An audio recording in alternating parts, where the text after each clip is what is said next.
झारखंड में भाषा का विवाद गहराता जा रहा है और जब आंदोलन ज्यादा तेज हुआ तब आखिरकार झारखंड सरकार ने झारखंड के दो जिलों से भोजपुरी और मगही की मान्यता को समाप्त कर दिया है। इसके पहले झारखंड सरकार की तरफ से मगही और भोजपुरी को मान्यता दी गई थी, लेकिन पिछले कुछ समय के दौरान लगातार राज्य में आंदोलन तेज हो रहा था।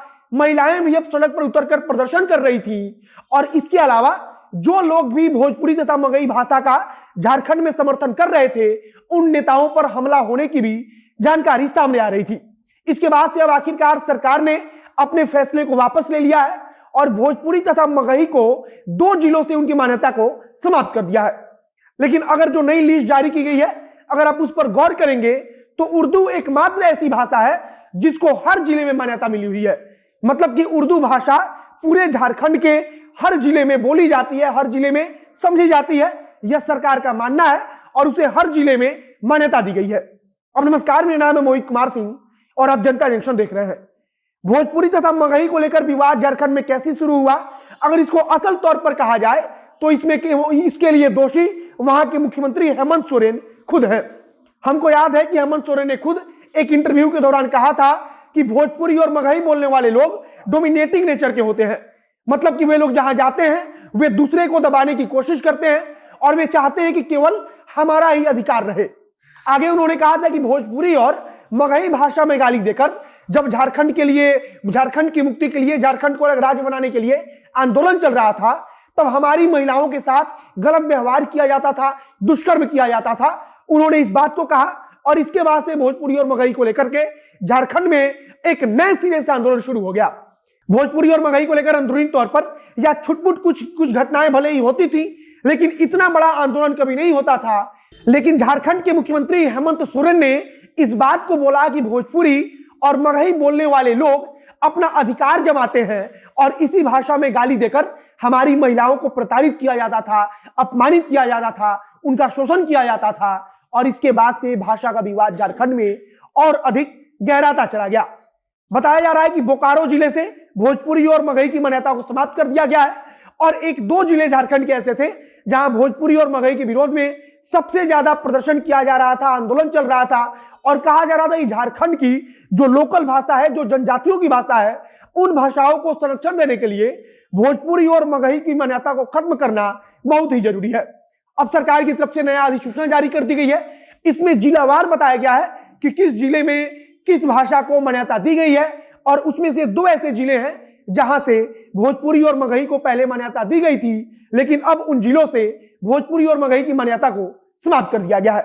मतलब कि कुल मिलाकर झारखंड सरकार अब वहां पर भाषा विवाद जो लगातार बढ़ रहा है उसको लेकर बैकफुट पर है और भोजपुरी तथा मगही की मान्यता को दो जिलों से समाप्त कर दी गई है।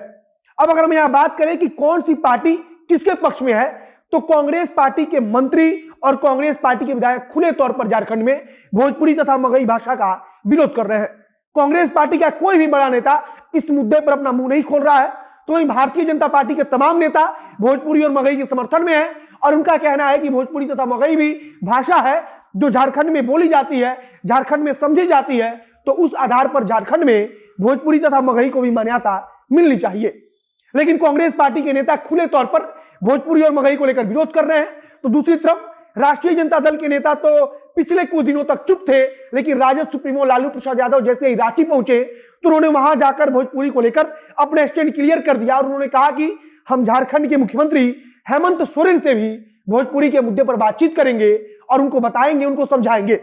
उन्होंने उन मंत्रियों के बारे में बोला जो झारखंड में लगातार भोजपुरी तथा मगही का विरोध कर रहे हैं, उनको लेकर उन्होंने एक प्रकार से चेतावनी दी और कहा कि अभी वो भोजपुरी को जानते नहीं है।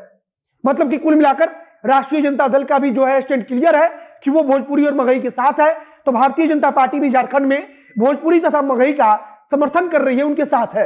लेकिन झारखंड मुक्ति मोर्चा जो हेमंत सोरेन की पार्टी है, जिस पार्टी की भी सरकार चल रही है, कांग्रेस पार्टी के नेता जो अभी सरकार में शामिल हैं, इन दोनों पार्टियों के नेता खुले तौर पर मुखर होकर भोजपुरी तथा मगही का विरोध झारखंड के अंदर कर रहे हैं।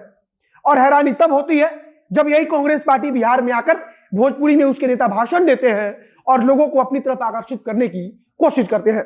भोजपुरी मगही के साथ साथ अंगिका की भी मान्यता को समाप्त किया गया झारखंड के अंदर से और यह सब कुछ एक प्रकार से माना जा रहा है कि विरोधाभास के चलते हो रहा है। मतलब कि झारखंड में भोजपुरी, मगही, अंगिका इन भाषाओं को बाहरी भाषा बताया जा रहा है।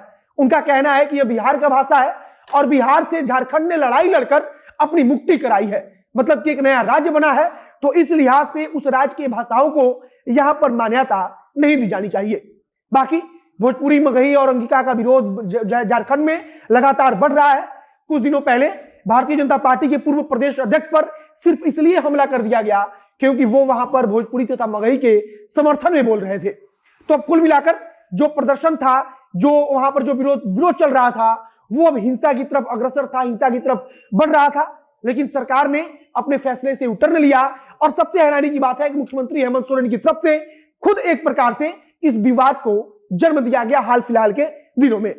बाकी आगे अगर कुछ नया अपडेट आएगा, कुछ भी नई जानकारी आएगी तो उसे हम आप तक पहुंचाएंगे।